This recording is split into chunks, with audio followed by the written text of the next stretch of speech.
그 마지막 주제는 뭐냐면은 이거 재밌었어요. 이준석 개혁신당 의원이 그러니까 국민연금 여야 합의안의 반대 견해를 자신과 같이 비친 안철수 의원, 한동훈 전 대표, 유승민 전 의원에게 우리 같이 연금 계약 저지 위에 연대하자 이렇게 떡밥 날렸습니다 지금. 나 오늘 점심에 그 이준석 의원과 안철수 의원이 서로 등대고 싸웠던 여의도의 복국집 알죠? 네네 알아요. 오늘 거기 갔다가 문을 닫아가지고 딴 데 가서 점심을 먹었는데 참 독특해요. 참 독특하고 이 그 연대가 성사될 것 같지는 않습니다. 성사될 것 같지는 않은데 이런 제안을 한다.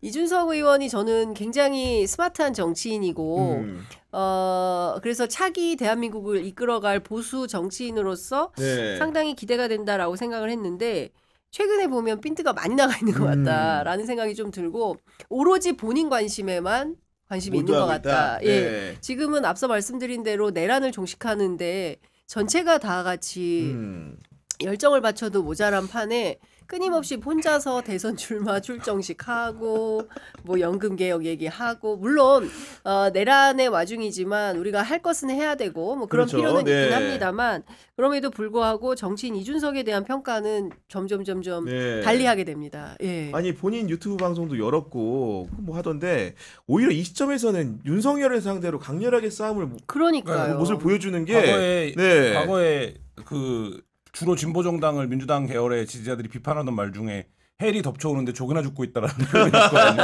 이게 정확하게 조개 죽고 있는 거예요. 지금 말씀하신 대로 헬이 덮쳐오고 있어요. 헬이 덮쳐오고 있는데 나는 이 헬과 어떻게 맞서겠습니다. 이 헬을 내가 어떻게 헤쳐나가겠습니다. 이 얘기를 해야 되는데 지금 거기서 다 약간 헬과는 상관없어 보이는 사람들한테 뭐 철수야 나랑 조개 죽지 않을래? 이런 얘기지. 이런 제안이에요. 이게 지금 저는 이 국면에서 본인이 대선 후보로 뽑혔다라는 이메일을 기자들에게 발송을 한 거잖아요. 90몇 %를. 저는 그 너무 재밌더라고요. 아니 근데 저는 이런 거예요.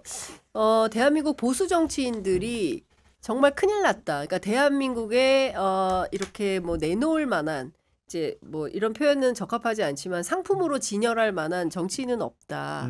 보수 쪽에. 그런 거를 생각하면 보수 유권자들한테는 지금 상당히 참담한 수준이 될 거예요. 지금 같으면 진정한 보수 정치인이라면 자기서부터 나서가지고 윤석열에 대항해서 어떻게 싸울까. 저는 김상욱만큼만 싸워라라는 겁니다. 그만큼도 못 싸워요. 초선 김상욱만도 못한 사람들이 뭐 오늘 내일 막 윤석열 지킵시다 하면서 나서고 있어요. 그런데 이 사람들 분명히 탄핵되고 나면 언제 그랬어 하고 다 표변할 사람들이거든요. 그런데 지금 이 순간 충실하고 있는 거예요. 왜 당권 때문에. 그 모르는 사람들 없잖아요. 근데 끊임없이 그렇게 해봐야 뭐 가두리 양식장처럼 그 안에서 자기들끼리만 그렇게 하는 거거든요.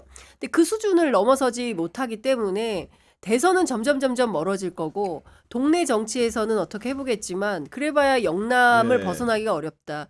TK, PK, TPK를 넘어서는 영남 정치를 넘어서는 새로운 보수 정치를 기대하기는 어렵고 그 하나의 멤버가 이준석이 될 것 같습니다.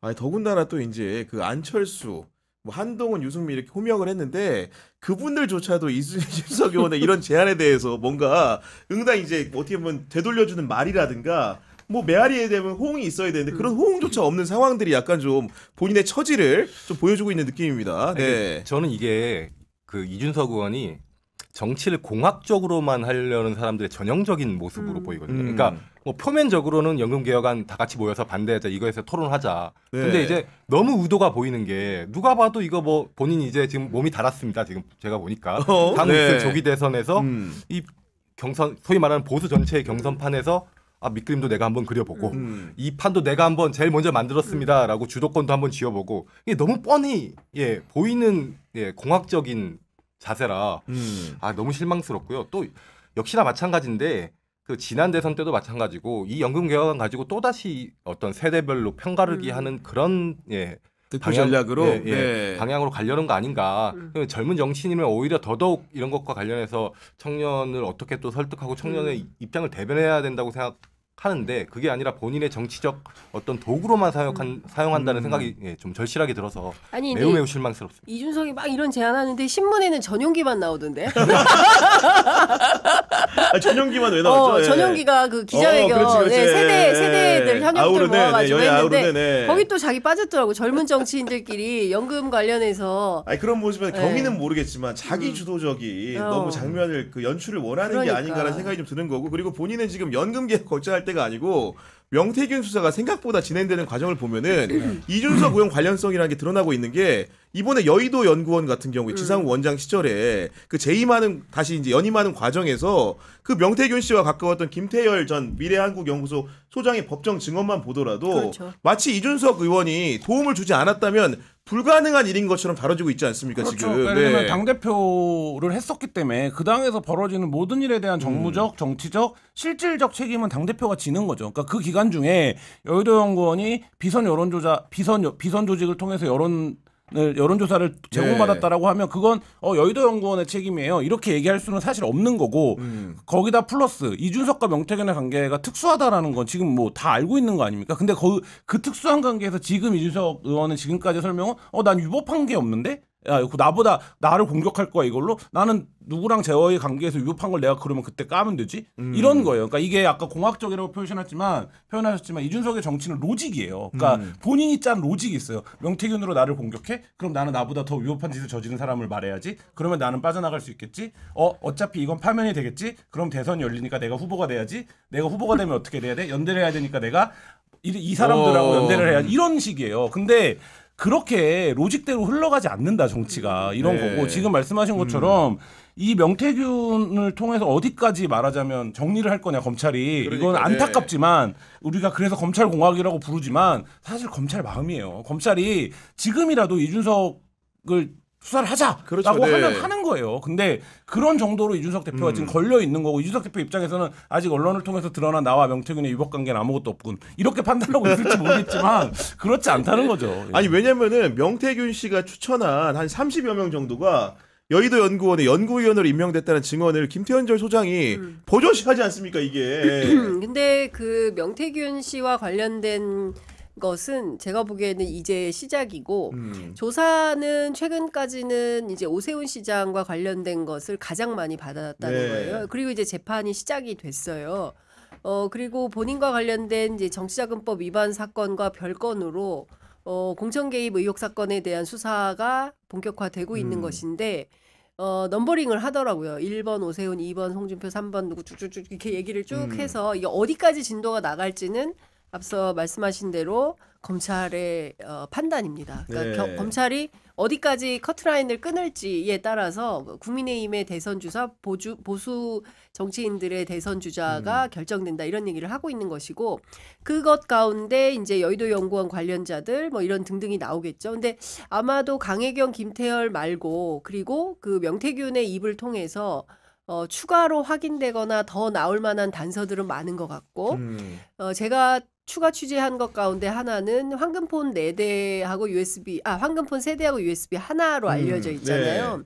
그런데 그 황금폰의 지갑형 황금폰 안에 납작한 USB가 하나 더 있었고 그리고 그 납작한 USB 포함해서 똑같은 버전 이제 조선일보 김모 기자에게 간 것이 모두 10개가 마련이 되어 있고 이 10개는 현재 누군가가 보관 중이에요. 그리고 그 안에서 나온 것은 2꼭지밖에 없다. 지금까지 세상에 나온 보도는 그러니까 앞으로 나올 꼭지들은 여러 꼭지가 있다. 8꼭지가 남은 거 쉽게 얘기해서 아니 8꼭지가 아니라 10개의 USB가 있고 10개의 USB가 카피본이 10개가 있고 그 카피본 안에 수많은 대화가 있는데 5월 9일 오전 10시 윤석열 대화, 그렇죠, 오전 10시 40분 김건희 대화 요것만 풀이된 거고 그 밖에 다른 것들은 전혀 풀되지 아니하였다. 그 가운데 김건희와 명태균이 48분간 대판 싸웠다라는 표현이 있어요.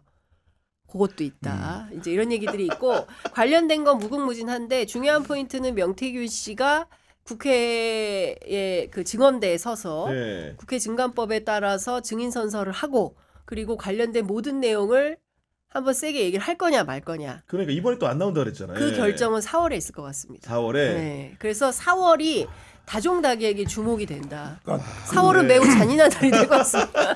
노동이 많은 달이 될 것 같습니다. 짧게 말씀드리면 명태균을 가로축으로 놓고 세 개의 세로축이 있어요. 이 세 개의 세로축이 뭐냐면 첫 번째 축이 김종인이에요. 그러니까 명태균이 지방에서 활동을 하다가 김종인 비대위원장을 만나게 되면서 그렇지. 벌어진 일들이 네. 지금 오세훈 시장과 관련된 일이에요. 이거는 말하자면 명태균의 가로축에서 첫 번째 세로축이 그렇네. 네. 그다음에 뭘 합니까? 이준석을 대표를 만들어요. 그게 두 번째 축입니다. 이준석을 중심으로 한 축. 중앙에서 명태균이 오세훈을 만들었을 때까지만 해도 그 경남에 여론조사 잘하고 누가 있다던데 정도의 말하자면 구전이었다면 이준석을 만들고 모든 국회의원들이 선을 대고 싶어. 여기서의 그 불꽃이 터졌구나. 터지기 시작해요. 그러면 지금 이 첫 번째 김종인 축을 건드리고 있는 거고 이 수단 당연히 두 번째 축까지 가겠죠. 그러면 이준석 축이 나오는 거고 그 다음에 우리가 일부 알고 있는 게 이준석을 만든 다음에 누굴 만난 겁니까? 윤석열을 만난 거잖아요. 그래서 윤석열을 만나서 재보선에 개입한 게 말하자면 세 번째 축이에요. 그럼 이 사이에 꽂혀 있는 이름들의 명태균과의 관계에 그 파일들은 다 지금 우리가 소위 말하는 캐비넷에 있다. 그렇죠. 네, 이런 상황이라고 봐야겠죠. 그러니까 최소 140명이라는 거고요. 그 관련된 사람들이. 네. 그래서 권성동 의원이 얘기한 겁니다. 보수 괴멸법이라고. 그래서 명태균 특검법은 못 받겠다라고 얘기를 하는 건데 실제로 1차는 이제 김영선부터 시작인 거예요. 네. 그러니까 김영선 의원을 만나면서 정치 무대에 그러니까 경남 정치판에서 뭔가 그렇죠. 역할을 네. 한 모종의 이제 컨센서스가 생기는 거고 그 다음에 이제 김종인을 만나면서 중앙 정치 무대로 그리고 이제 이준석이 찾아왔다고 명태균은 표현해요. 이준석은 달리 주장하지만 그래서 이준석이 찾아와서 이준석을 대표로 만들고 그리고 대표로 만든 이후에 윤석열을 만들고 네. 윤석열 이후에 여러 선거가 있었잖아요. 그 선거를 다 그냥 지나가지 않았습니다. 가장 마지막까지 명태균이 개입했던 선거는 지난 7.23 전당대회예요. 지난 7.23 국민의힘 전당대회에서 암흑의 캠프에서 전략 역할을 했었다라고 주변 지인들은 설명하고 있어요. 물론 본인은 아니라고 하지만 네. 그렇기 때문에 갈 길이 멀어요. 네, 멉니다. 네. 정말 2021년부터 24년까지 분을 그렇습니다. 해야 되기 때문에 네. 굉장히 긴 기간이기 때문에 아마 50만 수사를 건? 정말 50만 제대로 건. 한다면 몇 년 걸릴 수도 있겠다는 생각이 듭니다. 네.